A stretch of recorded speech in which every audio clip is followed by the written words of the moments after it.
Good evening. मैं हूं doctor Mohit Saraogi and I am the director of IRS IVF centre, Saraogi hospital, Mumbai. And today I will speak about something which is very relevant to infertility. मैं आपसे बात करने वाला हूं on the impact of age on infertility. इसमें दो parts है।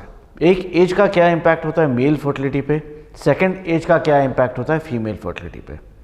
आप शायद हैरान होंगे ये जान करके कि 90% जो एज का इम्पैक्ट आता है ये लेडी या एग पे होता है, स्पर्म पे इतना इम्पैक्ट नहीं आता। इंक्रीजिंग एज के साथ मेन में वाइटैलिटी कम होती है, यानी सेक्स ड्राइव कम हो सकता है। स्पर्म काउंट और स्पर्म मोटिलिटी सिर्फ 10 या 20% कम होता है, यानी even at the age of 60-70 sperm पे इतना इम्पैक्ट नहीं आता। And man can very well become fathers, जो यानी ट्रेडिशनली आपने देखा भी होगा। But when you talk about women, एक बार एज 30 क्रॉस होता है तो अंदर काफ़ी सारे चेंजेस चालू हो जाते हैं। एग काउंट ड्रामेटिकली कम होना चालू होता है, specially after the age of 35। Egg के अंदर जेनेटिक चेंजेस या माइक्रो म्यूटेशन चालू होते हैं, जिससे एग की क्वालिटी कमज़ोर हो जाती है। यदि एग की क्वालिटी कमज़ोर हो तो प्रेगनेंसी के चांसेस कई गुना कम होते हैं, मिसकैरेज के चांसेस कई गुना बढ़ जाते हैं। केवल यही नहीं, अगर प्रेगनेंसी रुक गई तो बेबी में जेनेटिक डिफॉर्मिटी होने के चांसेस भी बढ़ जाते हैं। To put it into perspective, अगर लेडी की एज 23 या 24 है तो बेबी में जेनेटिक प्रॉब्लम होने के चांसेस में भी 5000 या 10,000 में एक होंगे। बट अगर लेडी की एज 40 है तो बेबी में जेनेटिक प्रॉब्लम होने के चांसेस 50 में एक है, यानी कई गुना ज़्यादा बढ़ जाते हैं। सो इसलिए as I emphasize before, major impact जो होता है एज का, ये लेडी पे होता है। ना एक और इंटरेस्टिंग पॉइंट जो हमें यहाँ पे डिस्कस करना चाहिए कि वो ये है कि हर लेडी पे सेम इम्पैक्ट नहीं आता। लेडी में दो किस्म के एजिंग होते हैं।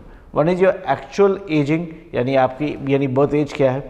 सेकंड होती है बायोलॉजिकल एजिंग, यानी ओवरियन एजिंग या ओवरी में जो एज होती है ये बायोलॉजिकल एज से अलग होती है।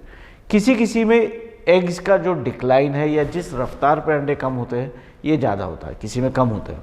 इसलिए कई लेडीज़ में मेनोपॉज भी लेट आता है एंड ओव्यूलेशन या अंडे बनने की क्षमता भी वेल इनटू द 40s, यानी 41 या 42 तक भी हो सकती है। एग क्वालिटी कमज़ोर होंगे बट अंडे रहेंगे। On the other hand there is a small spectrum of ladies जिनमें अंडे समय से पहले भी ख़त्म हो जाते हैं। यानी कई बार ऐसे भी होता है कि हमारे पास पेशेंट्स आते हैं जिनकी एज केवल 33-34 है, मैं लेडीज़ की बात कर रहा हूँ, बट सोनोग्राफी करने में हमें दिखता है कि भाई ओवरी में एग्स है ही नहीं, यानी उनकी ओवरी की age is closer to 39, 40 and 41। इसका इम्पॉर्टेंट पॉइंट ये है कि यदि आप एक कपल है जो प्रेगनेंसी के लिए ट्राई कर रहे हैं एंड अगर आपकी as let's say in the 30s है, अर्ली 30s है, तो हमें ये कॉन्फिडेंस में नहीं जीना चाहिए कि भाई हमारे पास अभी भी टाइम है, अभी भी प्रेगनेंसी हो सकती है। कई बार it is important to go see a gynaecologist, actually a infertility specialist. एक स्कैन करा के ओवरी का स्कैनिंग करके एग का काउंट करना चाहिए। फिर हमें पता पड़ेगा कि भाई हमारे पास एक्चुअली टाइम है जहाँ पे हम नेचुरल सिंपल मेजर्स कर सकते हैं, या हमारे पास टाइम कम है एंड हमें अग्रेसिव ट्रीटमेंट जैसे IUI या IVF की ज़रूरत है। सो इसमें सिर्फ टेक होम पॉइंट्स ये होने चाहिए कि don't be fooled by the biological age. Okay, ovarian ageing separate factor है, हर लेडी में इसका वेरिएशन अलग रहता है एंड एज का इम्पैक्ट 90% केसेस में लेडी में ही होता है। आई होप ये वीडियो आपको कहीं ना कहीं यूज़फुल लगा हो।